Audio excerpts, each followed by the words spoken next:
Let's start exploring Ashtabula County by looking at the very beginning of the Ashtabula River, where it's so small if you got a running start you could jump over it. Ashtabula County, guess what? It's named after the Ashtabula River, a river of many fishes named originally by the Indians of the area. This is clear out in farm country. It's out in Pierpont, Ohio, off Stand-Up Kelloggsville Road. And we're going to start just south of the Kane Road covered bridge. This covered bridge has a spectacular setting with a pond right next to it and trees all around it. This is a beautiful fall day. Fall colors this year are fantastic. We're going to be headed north, 23 miles as the crow flies, but actually about 50 miles if you zigzag around the river as you're going. We're going to watch the Ashtabula River grow. It gets really big as it goes into Lake Erie. And we're going to go through several covered bridges. And here's a couple great pictures of the Kane Road covered bridge before we leave this area. 4.7 miles north is the Root Road covered bridge. The Ashtabula River has gotten considerably larger in that 4.7 miles. It's actually turned into what I would call a small creek. And the picture out of the bridge to the north shows the Ashtabula River is getting scenic. The river turns west for about 4 miles, and it's still pretty small.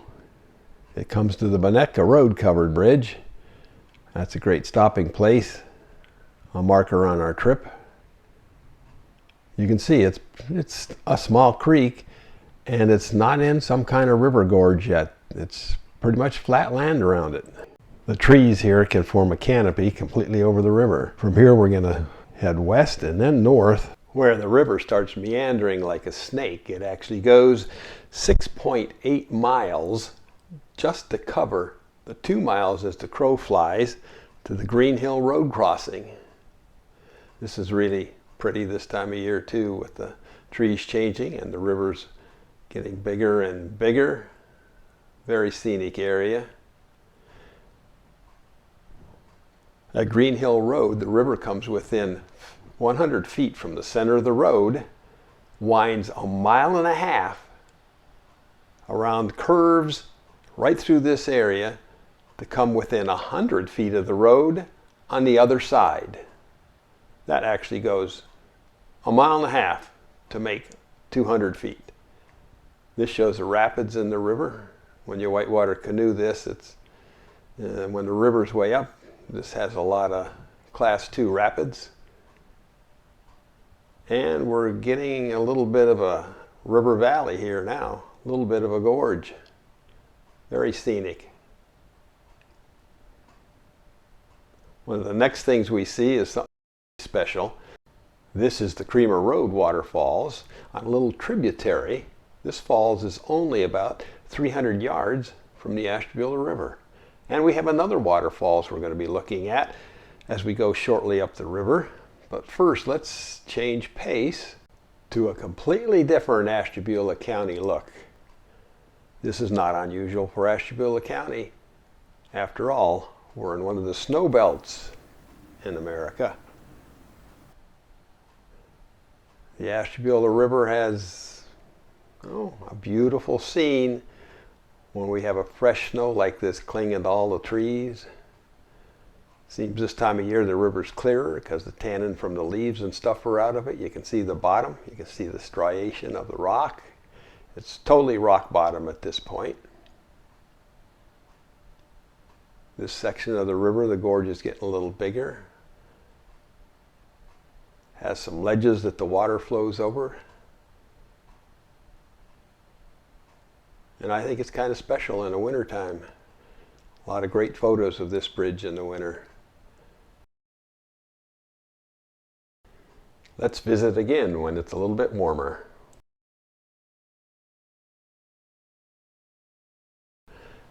It's a little more pleasant to walk in the creek and walk in this river, do a little exploring in the summer than it is in the winter. People really enjoy coming here. As you can see, there's a little rock bottom ledge here. It's almost a little tiny waterfall about 4 feet high, and there's a deep spot on the other side, and Here are some people swimming in there. And this is not the only place people swim. This is at the gorge at Indian Trails for the Ashtabula River.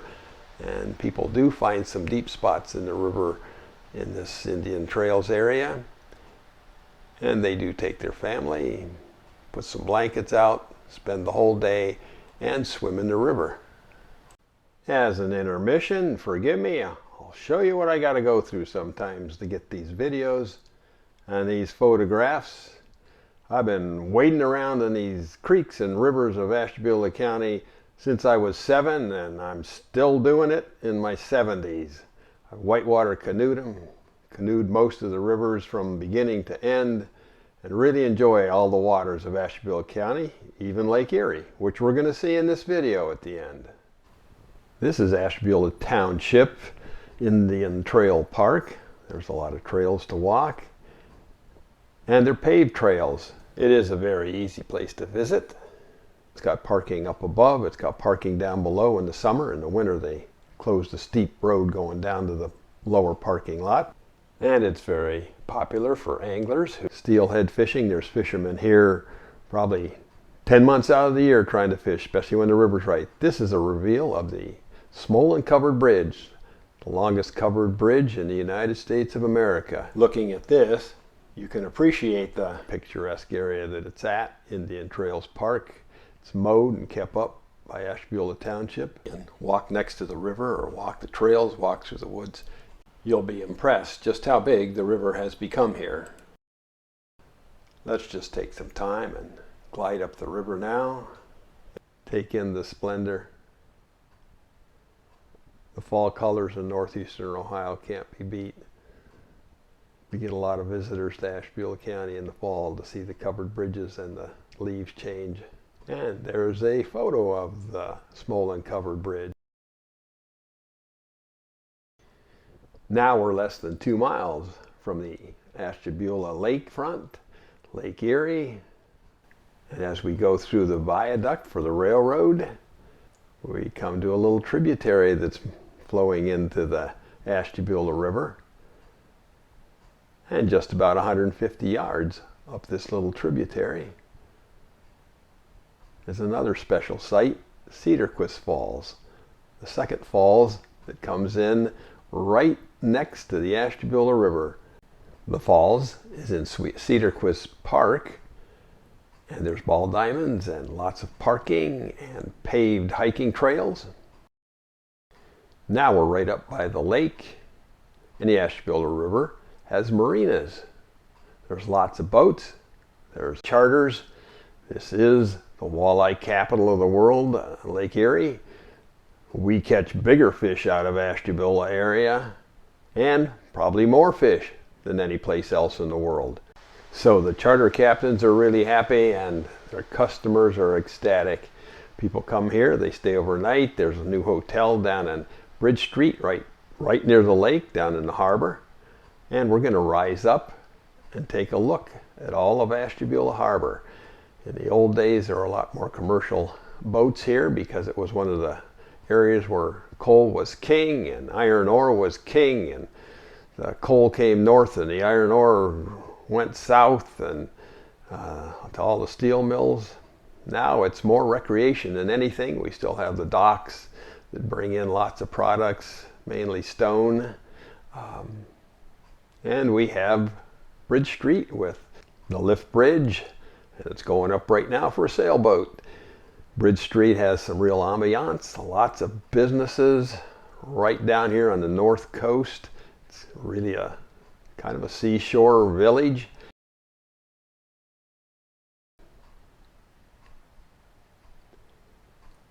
Right here, the Ashtabula River is big. They dredge it to keep it deep enough for the boats to come in and out.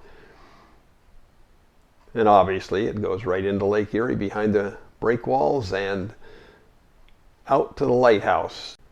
We'll do a drone rise up and take a good look at the river as it goes into Lake Erie, and then come down in back of the breakwall and show you how scenic it is back there, and a close-up look at the lighthouse and I just really thank you for watching the video, and I hope you like Ashtabula County. I hope you get a chance to visit it, and God bless.